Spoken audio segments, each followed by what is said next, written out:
So good morning. Welcome back to my yard here. I want to show you the damage that I had from this last manufactured storm that we got. So these are all my plants in my flower bed. They look worse for wear, but look, my lilies made it. The ones in the front yard, I even trimmed them back already. They're growing. Now these banana trees, they look terrible, but they're not dead. This is just the reason why I don't prune them back when it gets closer to the end of the year, because if it does get cold, it needs these fronds on it. So I'm gonna check the weather and make sure there's no other frost. But these lilies look pretty rough. Now I lost two of my avocado trees. One I'd already lost from the spraying. I'm pretty convinced that's what it was from. I had that big, healthy, beautiful avocado that I grew from seed, and I walked out here one day and it was just dead. Black. Actually, it was black. Here's the stalk. I mean, literally overnight just turned black. So I had to pull that one up. So I've been doing a lot of work over here, and I wanted to show you all my greenhouse and what I'm doing. So I did have this, it's like a little outside carport thing. I had this over the top of these raised beds, and I had a landscaping net on them, so that didn't work. So what I did was I took that down and I took the legs off of it. I have it inverted here. I'm going to cut those poles down today, and I'm going to convert this into a chicken coop. Now I'm thinking about putting it right over here, but I have to go talk to my neighbor and make sure that she's okay with it. I have an amazing neighbor. She used to be a farmer, and I'm so blessed to have her for my neighbor. And I'm thinking about putting it right there. We can't have any roosters out here, but we can have chickens if you live on the golf course, as long as you have them on one end of your house. And so my husband has all of these trailers and stuff that he uses for work over here, so that's not going to be possible. The other side of my house by my other neighbor, that's where our septic tank is, so my husband said no way.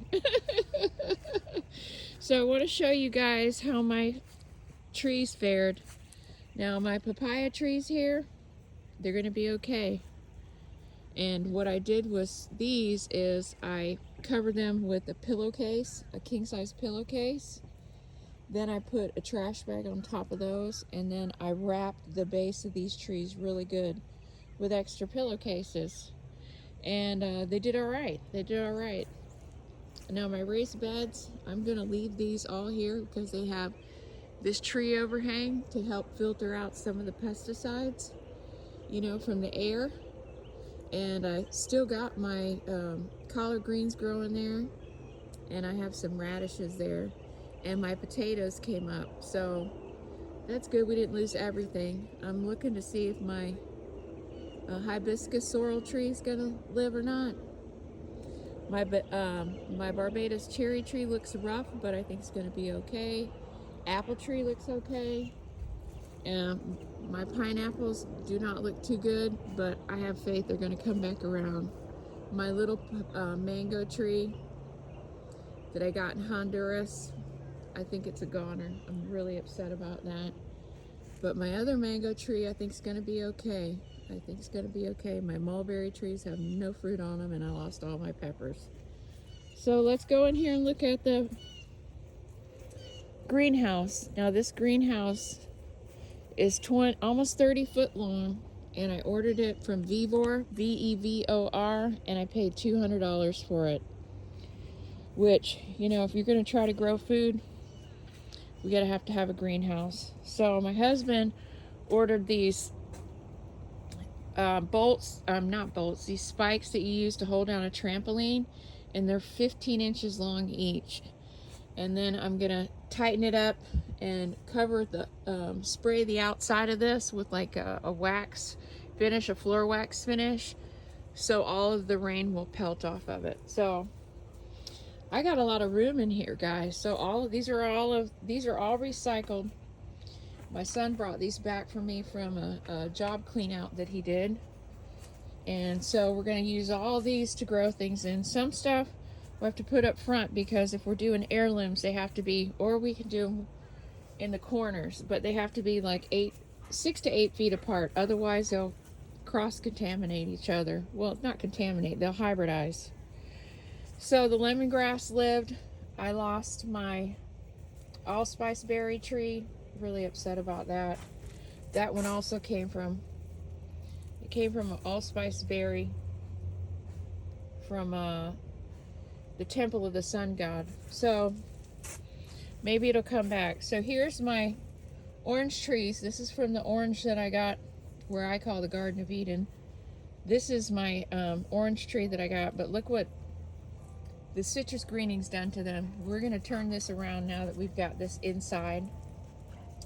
And I forgot what the name of that tree is, but it's kind of like in the Japata family. And here was the last two of my jackfruit trees that I had living. I think they may come back. I'm hoping. So my avocados. All right, so over here is my seedlings. I moved my raised beds in here because squirrels won't stay out of them. I got to get them all cleaned up. I pulled a bunch of weeds out of them. Okay, so these are all my seedlings that I did. I got like almost 100 here. And as you can see, my pie pumpkins came up. My wheat came up. So this is white Sonora, and that's Bart wheat. And then these are acorn squash that came up. So I'm super excited about that. So these are all my other ones that I got. So I'm excited to have those come up. And then we're going to do a lot more. And then I'm thinking I'm going to build raised beds all along this wall right here and bring them out where I just have a path here through the middle so we can maximize space. And then the other thing I was thinking is that I can do hanging plants from the top and just give it a little more support. I mean, I'm 5'1.5", so you know, I should be able to get through here with stuff still hanging because this is like 6 foot tall. So the windows roll up. I have them all rolled up right now because I'm waiting to get it anchored down. We put this together over the weekend, and what ended up happening was like, we got this windstorm coming, and it ripped the whole top of the thing off. So I was like, okay, we got to take this off. So yeah, this is the greenhouse, and then this is going to be the chicken coop. This is going to be the chicken coop, guys. Time to get serious about getting things done. You know, I know that everybody is having it hard. It's not easy to get out here and find the energy, but we got to dig deep. We got to dig deep.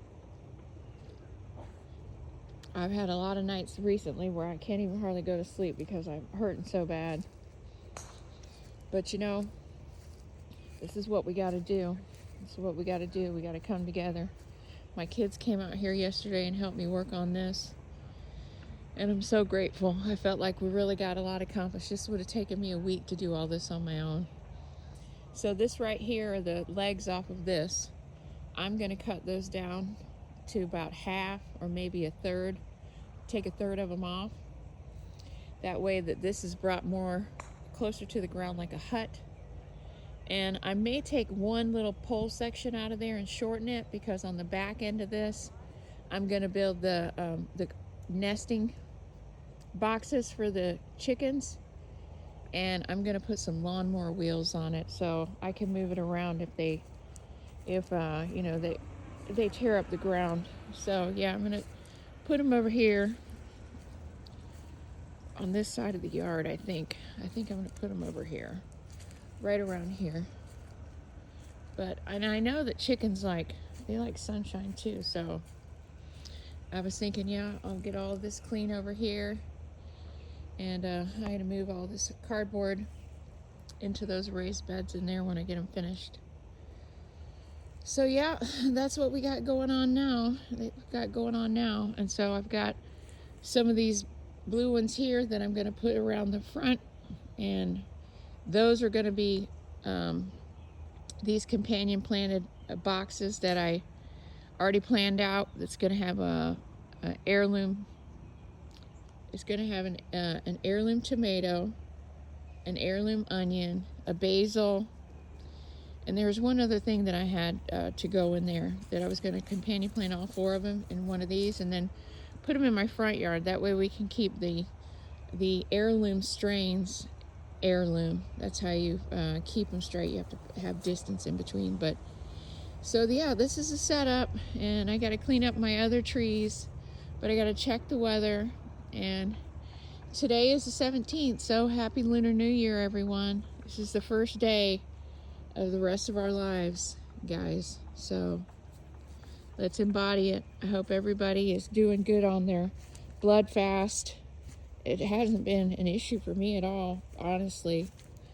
I've been more than happy to stick with it, and I've had some really great soup recipes that I've made that I've just been making up. So if anybody's interested in some vegetarian soup ideas, let me know. I'll post the recipes on the channel. So that's it, guys. That's it. So let's take a look up at the sky. I don't see any stripes in the sky yet, but you know, I didn't look about an hour ago. It's only 7:30 here, but usually they start bright and early. So we'll see what happens with the Olympics today, guys. I hope that I'm wrong. Gosh, I'm praying that I'm wrong. I'm praying that I'm wrong. So yeah, we got some cleaning up to do. A lot of damage. She caused a lot of damage. But you know, we're not going to take this lying down. We're not.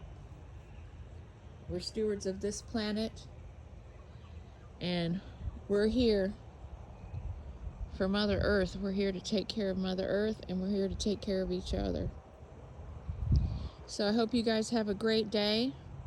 Stay in a meditative space and stay calm and neutral today. And let's look forward to the days of our lives. So with that, hope you have a good one. Thanks for watching Sacred Enzyme and returning to our roots.